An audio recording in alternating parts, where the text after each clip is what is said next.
There's Nicola Hazell, who's the director of SheStarts, as well as being the head of diversity and impact at Blue Chili Group in Sydney, Australia. She's a guest speaker at this year's OECD Forum in Paris and is joining us today. Nicola, thanks so much for being with us. My pleasure.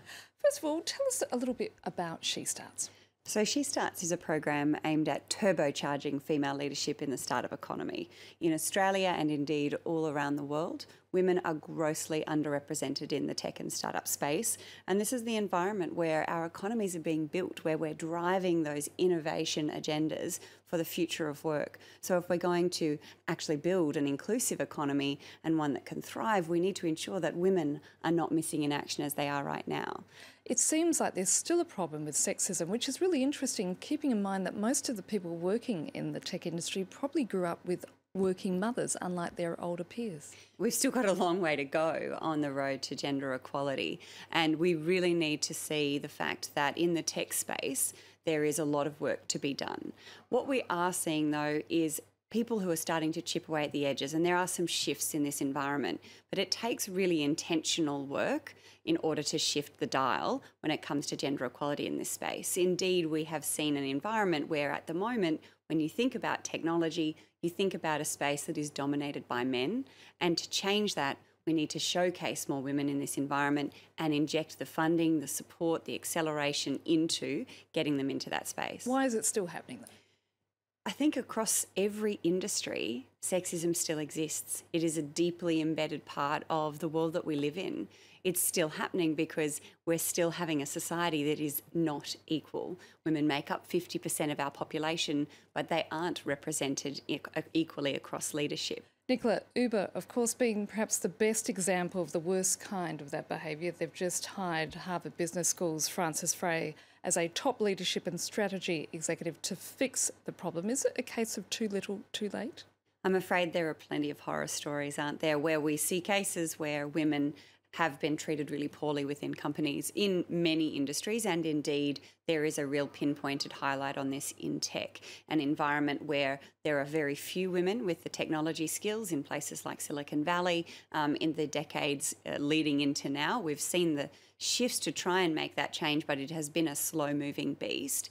And therefore, the issues around having a dominant culture where individuals, particularly men in these roles, are able to demand an environment whatever they want, you do see challenges that then occur because women are not feeling comfortable at all in that environment.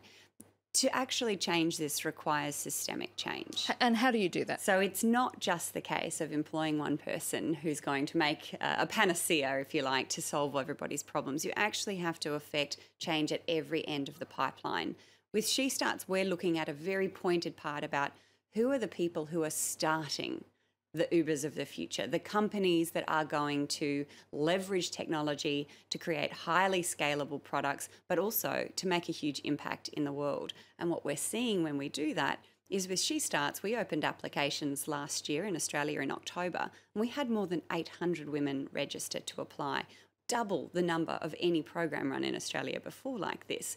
Now, the female leaders who are now bringing their companies through this program, the 10 female founders who are in SheStarts, these are individuals who are deeply passionate about creating change in the world. They want to build companies that have a real impact. They want to build teams that are passionate and driven by purpose and that are connected to the work that they're doing. So it's a real shift in that focus for these companies, but they are at the same time building scalable commercial enterprises. Should governments get involved? The question isn't should they, it's how. It's how they make the right impact. And how do they? So the role of government here isn't just about putting money into an environment and then hoping that it all works out. We really do need to design for diversity. So if we look at funding packages, for example, that go into boosting the innovation economy, investing in incubator programs and accelerators, support for and mechanisms to drive greater venture capital investment, we can't just divide it into the things that we do to help women and everything else. In fact, we do need to have very intentional investment in the areas around female founders, but at the same time, for all investment, there needs to be diversity measures. So it's not just a case of, well, we funded some programs for women. It's not our fault that all the other programs didn't have any women in them. Let's make sure that we drive diversity across the board. Let's listen to the scientific evidence that is now unequivocal, that tells us that diversity drives better innovation, better creativity, and better bottom lines, and recognise, therefore, that it should be a non-negotiable.